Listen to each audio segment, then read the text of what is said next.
in the fights. It's not fair. It's an embarrassment on boxing. He shouldn't be doing this. It's so embarrassing. He's fighting old men. Loses a unanimous decision to Jake Paul in 2025. The fight has not even played out yet. But I wanted to get to a bigger point. Because the time comes, somewhat pun intended, for us to take the gloves off when it comes to Jake Paul. StephenASmith shows that Jake Paul's fights might be fixed by criticizing the way he always picks much older opponents. He is so angry that he says it's time to take off the gloves, both physically and figuratively. Smith brings up Mike Tyson at 58 years old to show that this isn't the first time Jake has faced someone much older.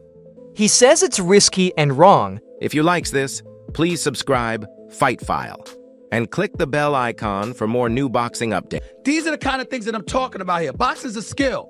Let me give y'all an example. Remember Francis Ngannou? Remember that monster? That Nigerian nightmare? Remember him? And then we saw him show up and show a little skill against Tyson Fury, who came there out of shape. What happened when he got into the ring with Anthony Joshua? He got put to sleep much in the same way Nate Robinson got put to sleep. Boxing is a skill. Jake Paul is a professional. He trains. At some point in time, I don't give a damn if it's a light heavyweight.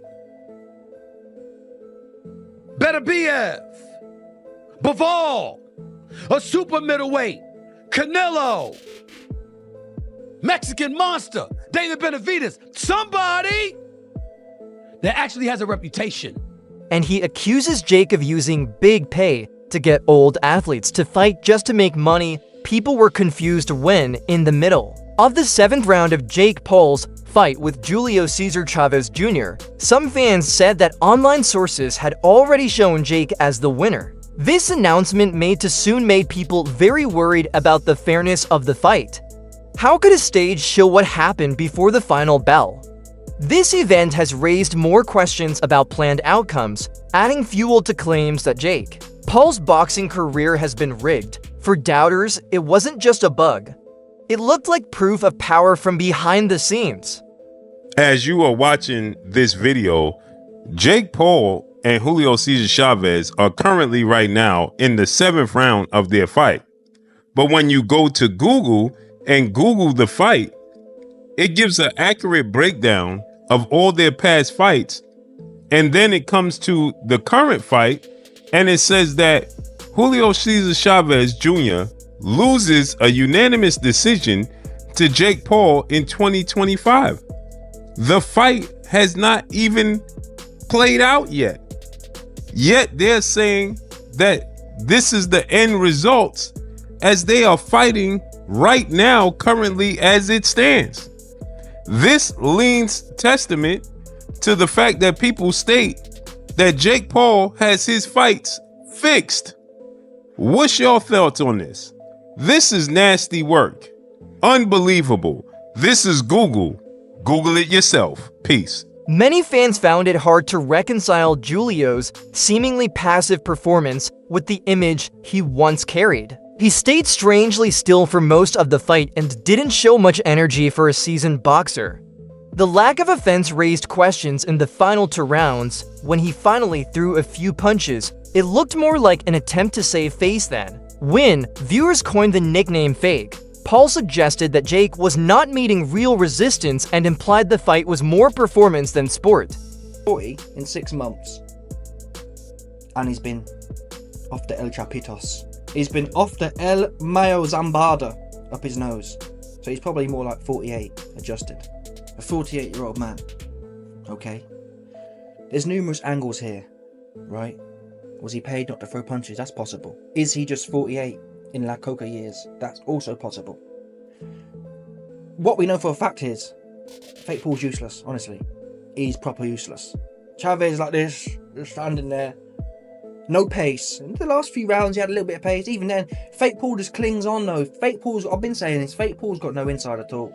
He's got no stand, and let's have a look. Let's work here if he's coming at me. He clings on for dear life. He kind of pushes his punches out, slap, slap, slap. No, all this talk of power. These dudes. Chavez actually, he looked a bit smaller than Fake Paul. Fake Paul's not a cruiserweight. He's a light heavyweight, honestly. He's so soft. He's got like these big rubber dingy arms. Big rubber, soft. Not.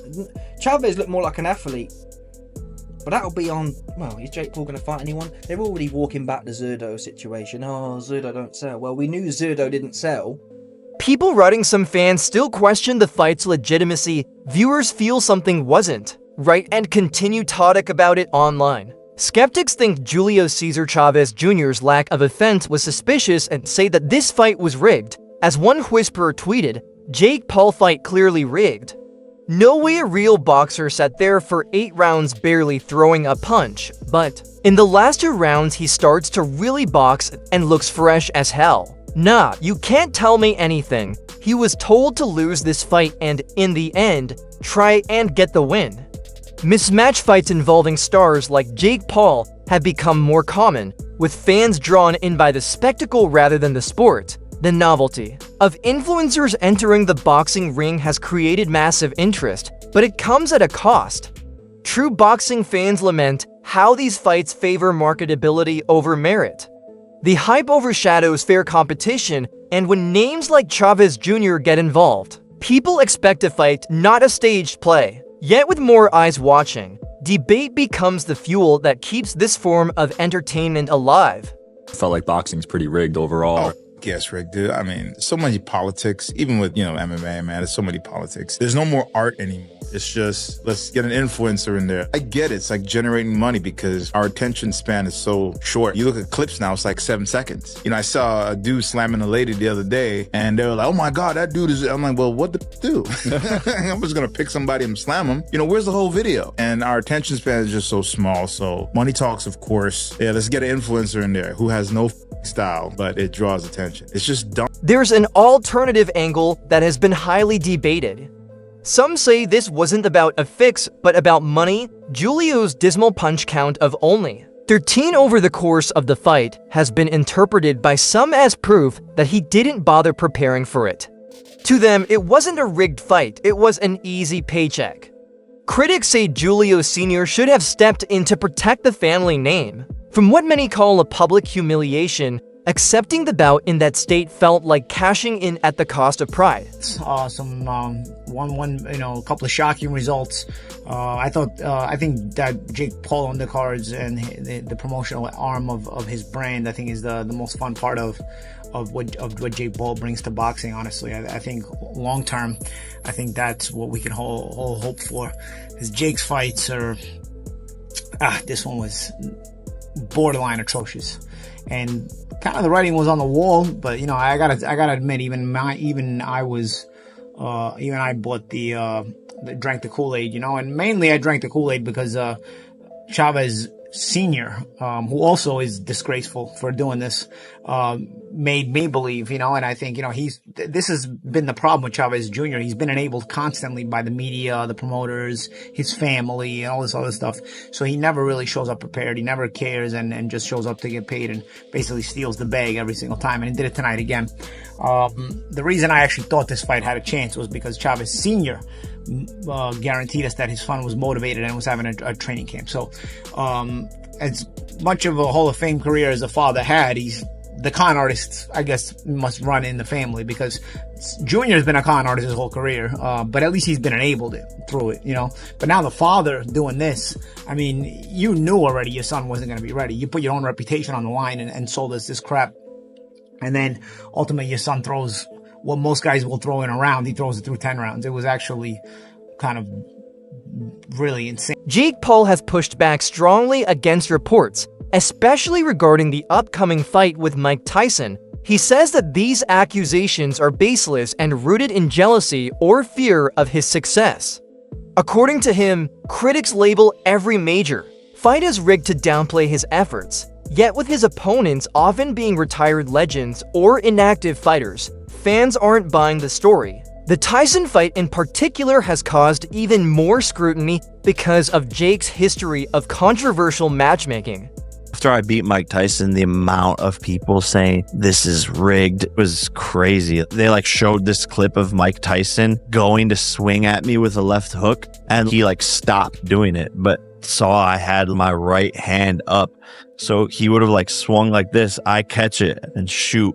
He's leaning forward like I could have knocked him out. So that's why he stopped throwing it. And it's like they play this one clip and it has literally 50 million views on TikTok, but the average person doesn't understand boxing. Boxing coach and former Olympian Tony Jeff added his voice to the conversation, saying that people are quick to cry foul when they don't want to recognize Jake's wins. He pointed out that most of Jake's wins came against older or less competitive opponents.